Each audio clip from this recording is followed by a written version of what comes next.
आज से एक्सरसाइज चालू कर रहे हैं 6.3 एक्सरसाइज चालू कर रहे हैं और इसका पहला क्वेश्चन है state which pairs of triangle in given figures are similar, right the similarity criterion used by you for answering the question and also write the pair of similar triangles in the symbolic form। यहाँ पर triangles दिए गए हैं और triangles में आपको ये बताना है कि कौन सी कंडीशन से वो सिमिलर हैं और साथ में उनको सिंबॉलिक फॉर्म में लिखना भी है। तो यहाँ पे आइए शुरुआत करते हैं। पहला क्वेश्चन देखते हैं। तो पहला क्वेश्चन इस प्रकार से है, पूरे 6 क्वेश्चन दिए गए हैं, एक एक क्वेश्चन डिस्कस करते हैं। इसको देखने से ही पता चल रहा है कि भाई 60 के बराबर 60 एंगल होगा, 80 के बराबर 80 है और 40 के बराबर 40 है। तो यहाँ पर ट्रिपल ए कंडीशन से ये दोनों सिमिलर हो रहे हैं, लेकिन फिर भी लिखने का तरीका क्या है वो देखें आप।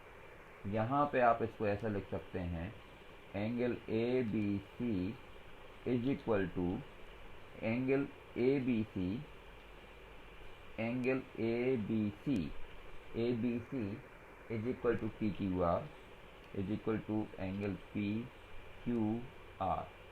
ये सभी कितने के बराबर हैं? 80 डिग्री। और साथ में आप लिख सकते हैं ए सी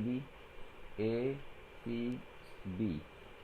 तो A C B is equal to आपका हो जाएगा पी आर क्यू, ये हो जाएगा आपका 40 डिग्री के बराबर। और साथ में ए बी सी, अब जब दो एंगल बराबर हो गए तो तीसरा तो अपने आप बराबर हो ही जाएगा, तो फिर ज़्यादा लिखने की ज़रूरत नहीं है। यहाँ पे आप इसको ऐसा बोल सकते हो कि triangle A B C similar है ट्रायंगल पी क्यू आर के। और यहाँ पे कंडीशन कौन सी लग रही है? कंडीशन लग रही है ए, ये वाली कंडीशन। तो ए ट्रिपल ए सिमिलरिटी भी लिख सकते हैं, सिमिलरिटी। तो इस प्रकार से आपका ये पहला क्वेश्चन हो गया। अब सेकंड क्वेश्चन करने की कोशिश करते हैं। सेकंड क्वेश्चन में आप देखें कि एंगल से हमें कुछ पता नहीं चल रहा है, क्योंकि एंगल का मेजरमेंट नहीं दिया है, लेकिन साइड से थोड़ा हिंट मिल रही है। 2 का डबल 4 होता है, 2.5 का डबल 5 होता है, 3 का डबल 6 होता है। मतलब क्या है? साइड प्रोपोर्शन में हो सकती हैं। और हो क्या सकती हैं ही। तो इसके लिए हम इसको ऐसा लिख सकते हैं कि A B upon Q R is equal to 2/4। A B upon Q R is equal 2/4। इसको जब सॉल्व करेंगे तो ये हो जाएगा 1/2। इसी प्रकार से ए सी अपॉन पी क्यू, जब इसको सॉल्व करेंगे तो ये 3/6। इसको सॉल्व किया तो ये भी 1/2 आ गया। और फिर B C upon P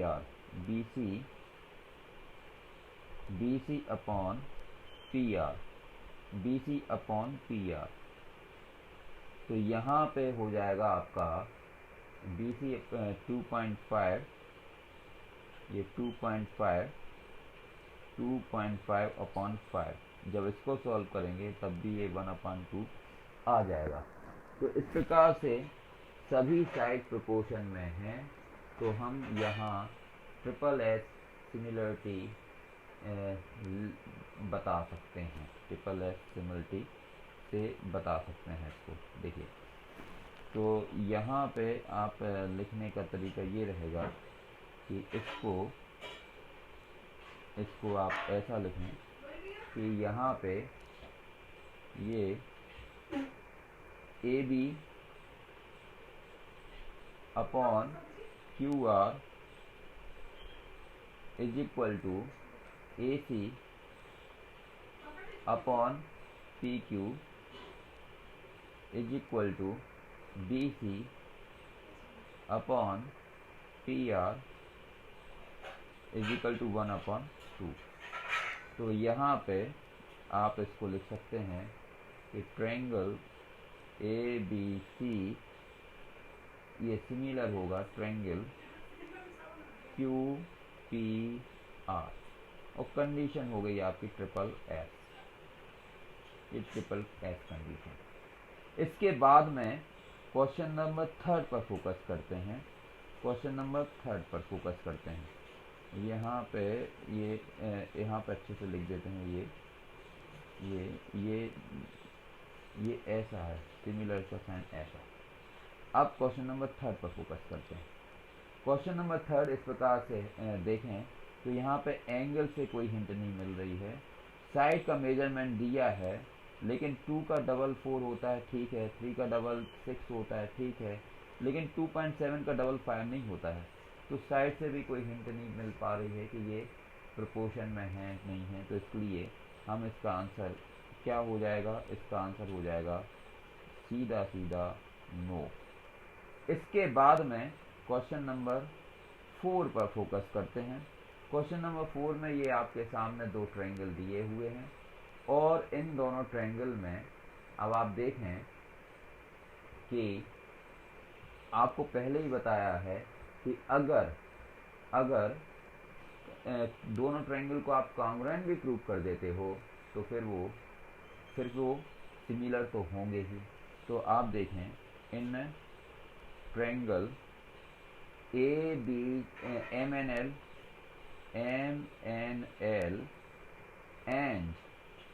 and triangle Q P R दोनों में फोकस करेंगे। तो आप देखें यहाँ पे M N upon M L is equal to Q P upon Q R. जब आप इनकी वैल्यू पुट करेंगे तो ये 1/2 के बराबर आएगी। अब 1/2 के बराबर आ रही है, तो और साथ में angle N M L is equal to दिया गया है एंगल पी क्यू आर, और इसका मेजरमेंट दिया गया है 70 डिग्री।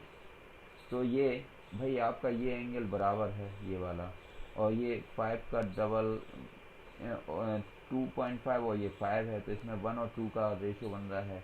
यहाँ पे भी 5 और 10 है तो 1 और 2 का रेशियो बन रहा है। तो इस प्रकार से आप यहाँ पे लिख सकते हैं कि इससे पता चल रहा है कि आपका जो triangle M N L similar होगा ट्रायंगल क्यू पी आर के,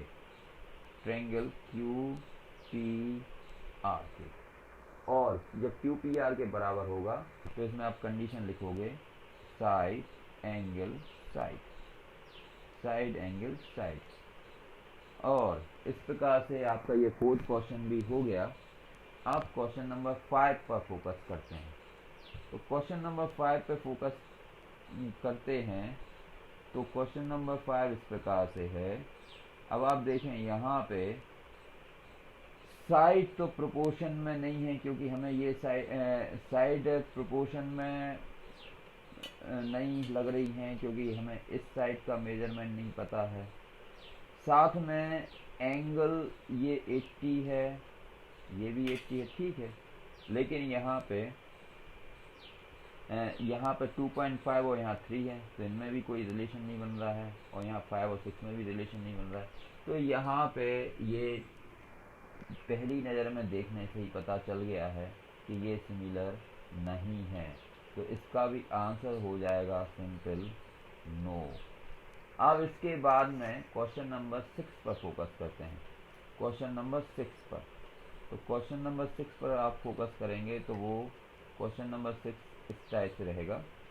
तो क्वेश्चन नंबर 6 में आप देखें कि दो एंगल दिए हैं, यहाँ 70 दिया है, यहाँ 80 दिया है, तो थर्ड एंगल कितना निकलेगा?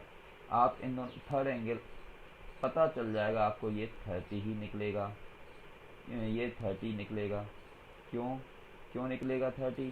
क्योंकि एंगल सम प्रॉपर्टी से तीनों एंगल का सम 180 होना चाहिए, तो इसलिए इन दोनों का सम 150 + 30। इसी प्रकार से ये भी आपको पता चल रहा है कि यहाँ पे एंगल कितना निकलेगा, यहाँ पे निकलेगा 70 डिग्री एंगल सम प्रॉपर्टी के द्वारा। ये थर्ड एंगल 70 डिग्री, ये 70 डिग्री निकलेगा। अब यहाँ पे भी डिग्री, अब यहाँ पे इसके बाद में एंगल सम प्रॉपर्टी से निकलेगा, और जब एंगल बराबर हो ही जाएंगे। अब आप देखें कि DEF ये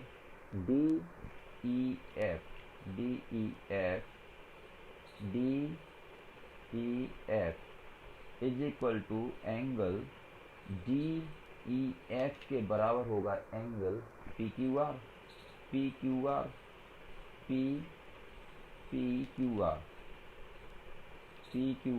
और ये 80 डिग्री के बराबर रहेंगे।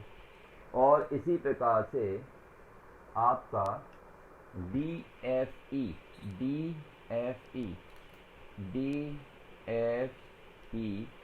बराबर होगा आपका PRQ के